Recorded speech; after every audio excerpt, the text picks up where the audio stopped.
ಕೇಂದ್ರ ಸಚಿವ ಪ್ರಹ್ಲಾದ್ ಜೋಶಿ ಅವರು ರಾಜ್ಯ ಸರ್ಕಾರದ ವಿರುದ್ಧ ಗುಡುಗಿದ್ದಾರೆ.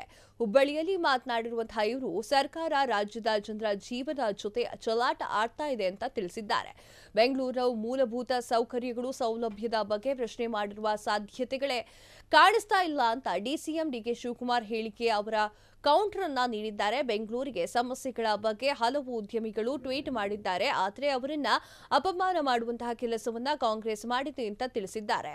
ಫ್ರೀ ಅಂತ ಹೇಳಿ ಎಲ್ಲಾ ದರ ಜಾಸ್ತಿಯನ್ನ ಮಾಡಿದ್ದಾರೆ. ರಾಜ್ಯದ ಜನ ಸಾಯಬೇಕು ಆದ್ರೂ ಕೂಡ ಸರ್ಕಾರಕ್ಕೆ ದುಡ್ಡು ಕೊಟ್ಟು ಸಾಯುವಂತಹ ಪರಿಸ್ಥಿತಿ ಎದುರಾಗ್ತಾ ಇದೆ. ಸುಸೂತ್ರವಾಗಿ ಸಾಯಲು ಕೂಡ ಕಾಂಗ್ರೆಸ್ ಸರ್ಕಾರ ಬಿಡ್ತಾ ಇಲ್ಲ. ಸಾಯೋರಿಗೆ ರೊಕ್ಕ ಕೊಟ್ಟು ಸಾಯೋ ಸ್ಥಿತಿ ಬಂದಿದೆ ಅಂತ ತಿಳಿಸಿದ್ದಾರೆ. ಇದೇ ವೇಳೆ ಸಚಿವ ಪ್ರಿಯಾಂಕ್ ಜಾರಕಿಹೊಳಿ ವಿರುದ್ಧ ಗುಡುಗಿರುವಂತಹ ಅವರು ಪ್ರಿಯಾಂಕ್ ತಮ್ಮ ತಂದೆಯನ್ನ ನೋಡಿ ಕಲಿಬೇಕು ಅಂತ ತಿಳಿಸಿದ್ದಾರೆ. ಅಭಿವೃದ್ಧಿ ಮಾಡ್ತೀವಿ. ಉಪಮುಖ್ಯಮಂತ್ರಿಗಳಾದಂತಹ ಡಿಕೆ ಶಿವಕುಮಾರ್ ಅವರು ಬೆಂಗಳೂರಿನ ಇನ್ಫ್ರಾಸ್ಟ್ರಕ್ಚರ್ ರೋಡ್ ಬಗ್ಗೆ ಪ್ರಶ್ನೆ ಮಾಡಿ ಇದು ಮಾಡಲಿಕ್ಕೆ ಸಾಧ್ಯವೇ ಇಲ್ಲ ಅನ್ನೋ ಅರ್ಥದಲ್ಲಿ ಹೇಳಿದ್ದಾರೆ. ಅದಾದ ನಂತರ ಬೆಂಗಳೂರಿನಲ್ಲಿರುವಂತಹ ಉದ್ಯಮಪತಿಗಳು ಯಾರನ್ನ ಇವರು ಇನ್ವೆಸ್ಟರ್ ಮೀಟ್ ಮಾಡಿ ಬರ್ರಿ ಅಂತ ಕರೀತಾರ, ಅವರು ಒಂದು ಟ್ವೀಟ್ ಮಾಡಿದರೆ ಅದಕ್ಕೆ ಅವರನ್ನು ತೀವ್ರವಾಗಿ ಅಪಮಾನಿಸುವಂಥದ್ದು, ಮಾನಸಿಕವಾಗಿ ಅವರನ್ನು ಕುಗ್ಗಿಸುವಂಥ ಪ್ರಯತ್ನ ಕಾಂಗ್ರೆಸ್ ಪಾರ್ಟಿ ಮಾಡ್ತಾಯಿದೆ. ಅಭಿವೃದ್ಧಿ ಮಾಡ್ತೀವಿ ಅಂತ ಹೇಳಿ ಬಂದಂಥವರು ಇವತ್ತು ಭ್ರಷ್ಟಾಚಾರ ಅಂತೂ ಎಲ್ಲ ಮಿತಿಮೀರಿದೆ. ಕಲಘಟಗಿ ವಿಧಾನಸಭಾ ಕ್ಷೇತ್ರದ ಅಂಬೋಳಿ ಗ್ರಾಮದವ್ರು ಬಂದಿದ್ದರು. 24 ತಾಸಿನಿಂದ ಕರೆಂಟ್ ಕೊಡ್ತಾ ಇಲ್ಲ ಅವ್ರಿಗೆ, 24 ಅವರ್ಸಿಂದ.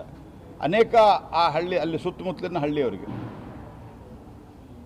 ಮೊನ್ನೆ ಹೋಗಿ ಅವರು ಹೆಸ್ಕಾಂ MD ಅವರನ್ನು ಭೇಟಿಯಾಗಿ ಬಂದಾರ. ಇದಕ್ಕಿಂತ ಮೊದಲು ಒಂದು 16-17 ತಾಸು ಕಟ್ ಮಾಡ್ತಾ ಇದ್ರಂತ, ಈಗ 24 ತಾಸಿನಿಂದ ವಿದ್ಯುತ್ ಇಲ್ಲ. ನೀವು ನೋಡಿದರೆ ಮೊನ್ನೆ ಸಬ್ ರಿಜಿಸ್ಟ್ರಾರ್ ಆಫೀಸ್ಗೂ ಕರೆಂಟ್ ಇರಲಿಲ್ಲ.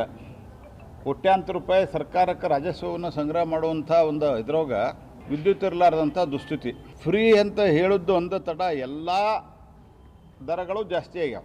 ಮಂದಿ ಸಾಯ್ಬೇಕಂದ್ರೂ ನೀವು ರೊಕ್ಕ ಕೊಟ್ಟು ಸಾಯ್ಬೇಕನ್ನುವಂಥ ಸ್ಥಿತಿ ಬಂದು 50 ರೂಪಾಯಿ ಮಾಡ್ಯಾರ. ಸುಸೂತ್ರವಾಗಿ ಸಾಯಲಿಕ್ಕೂ ಬಿಡಲಾರ್ದಂಥ ಸರ್ಕಾರ ಅಂದ್ರೆ ಕರ್ನಾಟಕದಲ್ಲಿನ ಕಾಂಗ್ರೆಸ್ ಸರ್ಕಾರ, ಭ್ರಷ್ಟ ಕಾಂಗ್ರೆಸ್ ಸರ್ಕಾರ.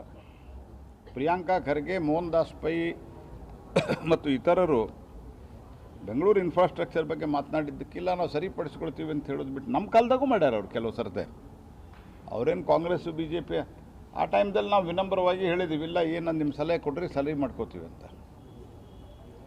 ಈ ರೀತಿ ದುರಹಂಕಾರದ ವರ್ತನೆ ರಾಜಕಾರಣದಲ್ಲಿ ಇರೋರಿಗೆ ಒಳ್ಳೆಯದಲ್ಲ.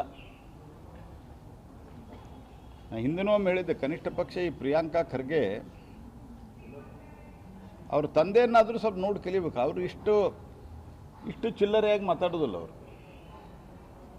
ಅವರು ಇತ್ತೀಚೆಗೆ ಸ್ವಲ್ಪ ರಾಹುಲ್ ಗಾಂಧಿ ಪ್ರಭಾವದಿಂದ ಸ್ವಲ್ಪ ಏನೇನೋ ಮಾತಾಡ್ತಿರ್ತಾರೆ. ಆದರೂ ತೀರಾ ಕ್ಷುಲ್ಲಕವಾಗಿ ಮಾತನಾಡುವಂಥ ಒಂದು ಪ್ರವೃತ್ತಿ ಬೆಳೆಸಿಕೊಂಡು ಜನರನ್ನು ಅಪಮಾನಿಸುವಂಥದ್ದು ಇದು ಸರಿಯಲ್ಲ.